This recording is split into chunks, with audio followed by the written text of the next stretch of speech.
Hey, Coach. So glad you found the video. Couple things. First of all, make sure you subscribe and like. Second thing, go over and check out Teachhoops.com for coaches who want to get better. Let me show you how to put a roadmap and become a nationally ranked coach.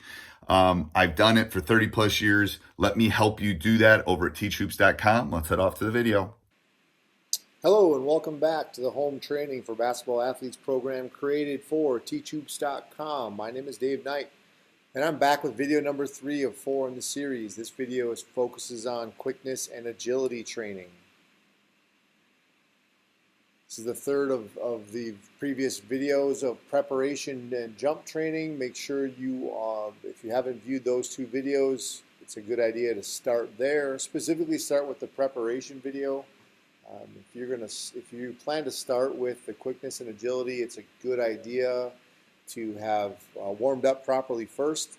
If you're not planning to follow our preparation video, please make sure you use some other version of a dynamic warm-up before starting the quickness and agility series. It's time we moved out of the mentality that quickness is purely a result of how fast you move your feet, and agility is best developed using prescribed ladder drills. This series of quickness and agility drills is programmed specifically to train moving your body quickly, not just your feet, and reacting to a stimulus. Agility training is all about reading and reacting. So have fun with these drills. Like the previous power training drills, if you can't give 100% while performing these drills, you will not get the results you're looking for. You will need a partner to do these drills. You certainly can do some without them.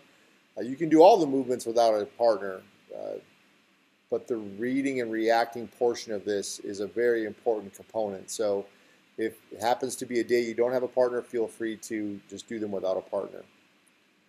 First drill we're going to start with is a reactive shuffle. So starting with active feet. React with a 1 to 2 shuffle in each direction, then back to center. The idea here is that we're focusing on that push. Remember back to the power exercises we did where we pushed off that foot to move laterally? That's exactly what we're working on here. It's a very simple drill, but done correctly, it really works on that lateral quickness. Taking it up a step. Now, the reaction isn't quite there other than reacting to when the ball is moving. You're starting on one foot with dynamic feet. So in this drill, we're just doing a line jump forward, backward. There's a lot of different ways you could do this. It's just a forward, backward line jump. And as soon as the ball is tossed, aggressive repositioning of the foot and aggressive lateral step with a shuffle. Remember, this is a shuffle drill.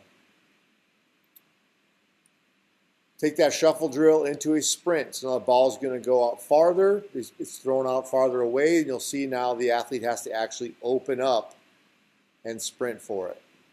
So we'll pause there. I would like to show you the footwork here. As the ball is thrown, we have a lateral step to create that nice angle. Upper body's falling a little bit. I'd like to see the upper body stay inside, but now you can see that lateral step as if you were stealing a base in baseball. It's the same idea. 3 aggressive steps. Now we have a nice forward lean. You can see here how the trunk is over the foot, over the knee. Chase the shoulders. Get out with 3 steps and try to retrieve the basketball. A really good lateral drill to work on.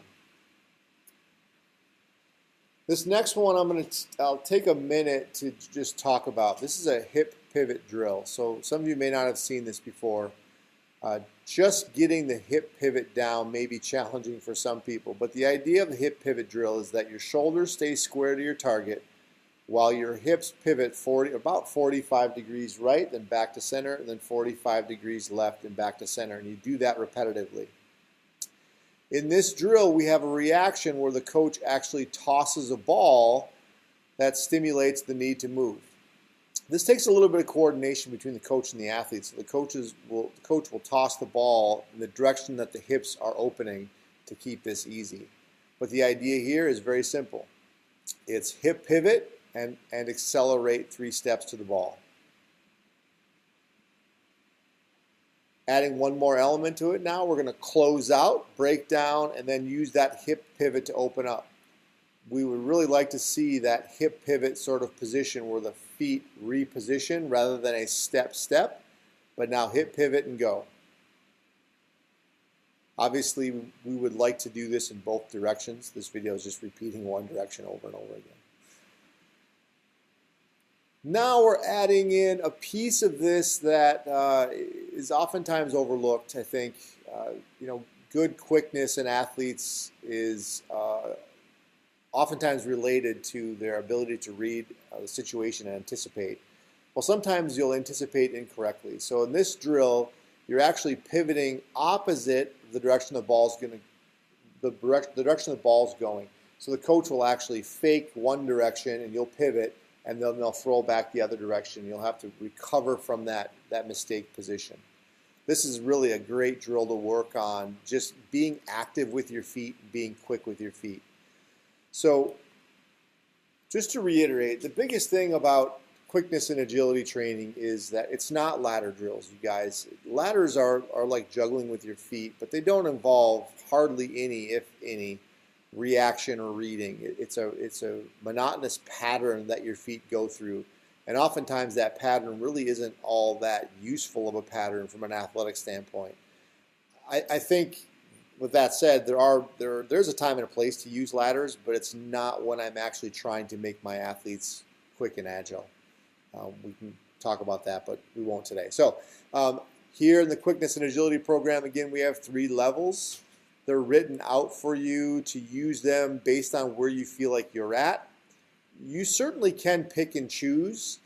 The point here, just like with our jump training program, however, is it's not volume. We're not trying to do as much work as we can.